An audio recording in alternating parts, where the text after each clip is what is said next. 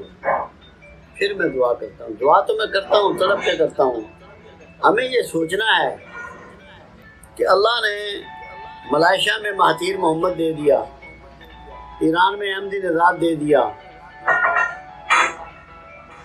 ترکی میں اچھا حکمران دے دیا، مغرب میں اچھے حکمران ہیں، پاکستان میں آج تک نظام حکمرانی جو ہے وہ اس کے عوام کو مطمئن نہیں کر سکا، آگے لے کے نہیں چل سکا، ڈیٹوریشن ہوتی جا رہی ہے، ہم پیچھے مڑتے چلے جا رہے ہیں، کوئی کسی قسم کا کسی کو تحفظ حاصل نہیں ہے۔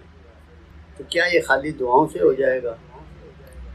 ساری قوم مل کے اللہ کے حضور گر گڑائے، اپنے برے فعل چھوڑے، اللہ کے حضور توبہ کرے، اور پھر اللہ کے حضور سجدہ ریز ہو کر ریکویسٹ کرے کہ پروردگار عالم تو پاکستان کے لیے بہتری لکھ دے، اس کے مستقبل کو خوبصورت بنا دے، اس کو پائیدار بنا دے، برکت والا بنا دے، تمام مسلمانوں کے لیے اور تمام انسانوں کے لیے اس کو امن کی جگہ مقرر فرما دے، ہر آدمی یہاں عزت سے رہے، سکون سے رہے، اس کو تعلیم ملے، اس کو علاج ملے، اس کو خوراک ملے، اس کو عزت ملے، اور کسی میں کوئی فرق نہ ہو۔ اب آج کل بہت باتیں ہوتی ہیں فلاں ریاست مدینہ کی، اس کی ایک بنیاد ہی نہیں سمجھ میں آتی۔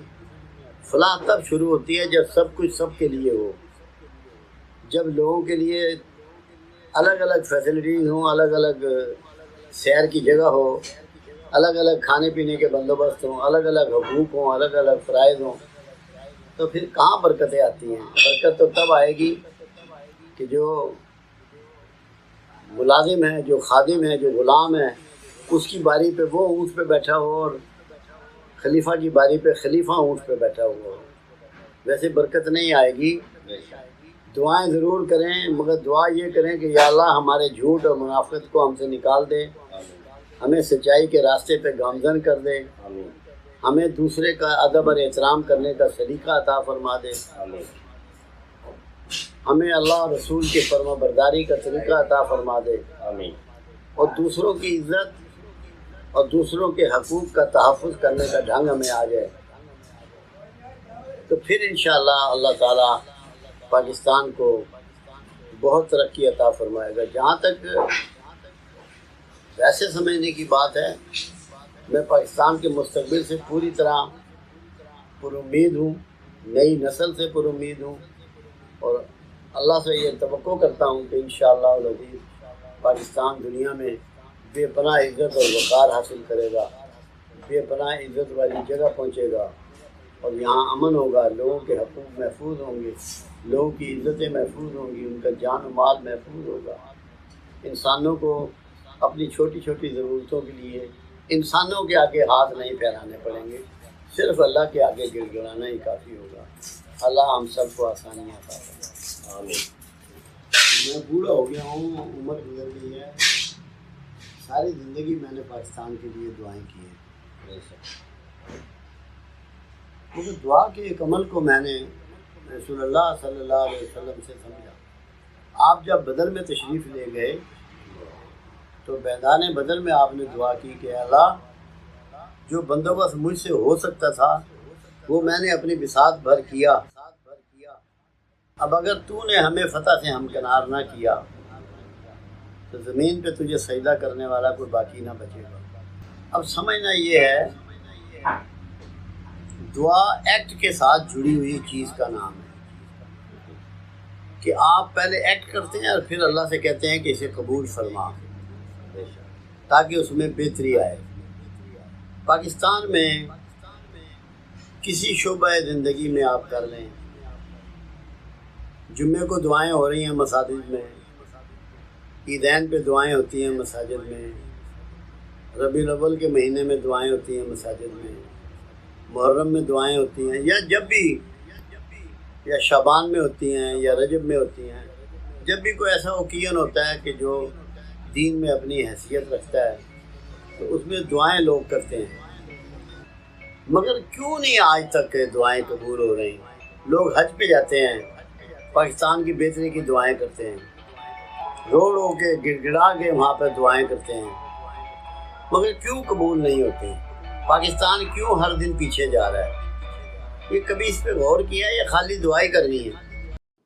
ساری زمین کے یا پہاڑوں کے نیچے دفن کی ہیں سب انسان کے لیے، اس کے تصرف میں دی، اور یہ تک فرما دیا کہ ہم نے کائنات تیرے لیے مسخر کر دی، تسخیر کر دی، تاکہ بندہ محنت کر کے ان کا حاصل کرے، تاکہ ان کی آبرو رکھ سکے، ان کو سنبھال سکے، ان سے صحیح معنوں میں فیضیاب ہو سکے۔ تو یہ نیچے کیوں چھپائیں؟ محنت کرنے کے لیے۔ دوسری چیز آپ پہ فرض کی علم کا حصول۔ اللہ کہتا ہے جو علم والے ہیں وہی مجھ سے زیادہ ڈرنے والے ہیں، اپنا ڈر بھی سمجھانا تھا، اور علم والوں کو میں درجے بلند کرتا ہوں۔ آج جن کے پاس زیادہ علم ہے وہ مغرب والے ہیں، جنہوں نے دنیا کا علم حاصل کیا۔ اللہ نے یہ نہیں کیا کہ یہ مسلمان نہیں ہیں، ان کے درجے بلند نہ کروں۔ آج دنیا میں سب سے زیادہ درجے ان کے بلند ہیں، سب پہ حکومت کر رہے ہیں، ہم تو غلاموں کی سی زندگی گزار رہے ہیں۔ کیوں؟ کہ ہم نے علم میں کاوش چھوڑ دی، جدوجہد چھوڑ دی، تحقیق چھوڑ دی، جستجو چھوڑ دی۔ پھر اللہ نے یہ کہا کہ مجھے سب سے نزدیک میرے انعام یافتہ لوگ اور مقرب وہ ہیں جو کھڑے بیٹھے کروٹوں کے بل میری صنائی پہ غور کرتے ہیں، یعنی کہ پروڈکشن پہ، اس پہ پیدائش پہ، چیزوں کی بنانے پہ، صنائی، صنعت۔ غربت دور کرنے کے لیے علم کے ساتھ محنت اور سائنسی علوم کا ہونا لازمی۔ محنت کی بات آپ یہ سمجھ لیں، ایک شخص کہنے لگا میں بڑا مقروض ہوں، بڑا غریب ہوں، سارے اصحاب رسول بیٹھے ہوئے تھے، آپ بھی تشریف فرما تھے۔ آپ نے کہا تمہارے گھر میں کچھ ہے؟ فرمایا کہ لکڑی کا پیالہ ہے جس میں ہم پانی شانی پیتے ہیں، کھانا، اور بھی کوئی برتن ہے۔ فرمایا جاؤ لے آؤ۔ جب وہ گھر سے لے آئے آپ نے اس کی بولی لگوائی۔ اس طریقے کو لائنز کلب نے اپنایا۔ لائنز کلب ایک سسٹم ہے، انہوں نے اپنایا، وہ سامان کی بولی لگواتے ہیں اور اس کی قیمت لگوا کے وہ قیمت اس بندے کو دیتے ہیں، اسے کسی کام پہ لگاتے ہیں۔ یہ انہوں نے رسول اللہ صلی اللہ علیہ وسلم سے سیکھا۔ آپ نے بولی لگوائی اور جب اس کے پیسے ملے فرمایا کہ ان کا تو آٹا لے لے یا کھانا لے لے 2 دن کا۔ لکڑی، اس کسی ساتھی سے کہا کہ تم جنگل سے ایک درخت سے لکڑی کاٹ کے 2 دستہ بناؤ اور اس سے تو لوہے کا کلہاڑا لے لے، اور صبح سے تو نے جنگل میں سے لکڑیاں کاٹنی ہے اور بیچنی ہے، 2 دن کا آٹا تیرے پاس ہے، باقی ارینجمنٹ ہو جائے گا۔ یہ نہیں کہا کہ اسے 5 روپے دو، بھیک کی جگہ محنت کرنی ہے، جدوجہد کرنی ہے، کاوش کرنی ہے۔ گھر کا ہر فرد کرے گا، ضرورت مندوں کا ہر فرد کرے گا۔ یہ پہلا پازیٹیو وے ہے۔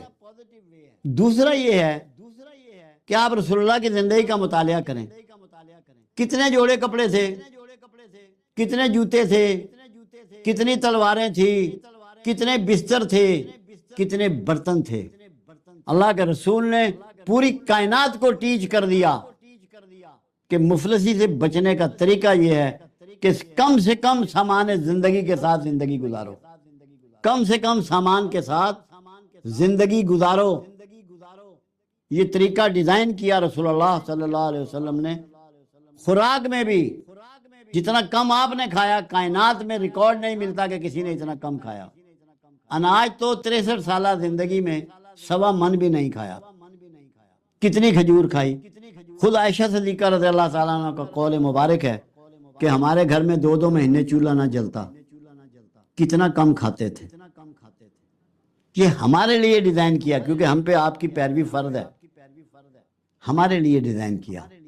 اگر ہم لوگ کم سامان، کم کھانے، کم بسترے، کم جوتے، تقریب میں تھوڑے بندے، تھوڑی تقریبیں، تو کیا مفلسی رہ جائے گی؟ کیا غربت رہ جائے گی؟ میرے ایک ماموں تھے جو دنیا سے چلے گئے، مگر تھے سیانے بندے، سمجھدار بندے۔ تو مجھے ایک دن انہوں نے کہا، ایک جملہ کہا جو میں ابھی 78 سال کا ہو گیا ہوں، مجھے آج تک نہیں بھولا، میرے دماغ میں وہ فکس ہو گیا، متعین ہو گیا، چپک گیا۔ کہنے لگے بیٹا اپنے روز مرہ کے اخراجات کو قابو رکھنا، شادی بیاہ کا یا مکان بنانے کا خرچہ وہ زندگی میں ایک دفعہ ہوتا ہے، اس سے آدمی غریب نہیں ہوتا۔ جو روز مرہ کے فالتو خرچ کرتا ہے اس کو نہیں پتہ لگتا کہ میں نے کتنا ضائع کر دیا، کتنا بڑا نقصان کر دیا، پتہ تب لگتا ہے۔ وہ کہنے لگے اگر تو 10 روپے روز کے فالتو خرچ کرتا ہے تو مہینے کے 300 روپے ہو گئے، سال کے 3600 روپے ہو گئے، صرف 10 روپے فالتو خرچ کرنے پہ۔ اور اگر تو یہ 10 روپے بچا لے گا تو نے 3600 روپیہ بچا لیا سال میں۔ روز مرہ کے اخراجات کو جو قوم قابو کر لے گی، اپنے سسٹم میں لے آئے گی، کم سامان، کم کھانے پینے کے ساتھ، لیوش کام چھوڑنے کے ساتھ، وہ مفلس اور غریب نہیں ہو سکتی۔ پھر ایک بات انہوں نے مجھے اور سمجھائی،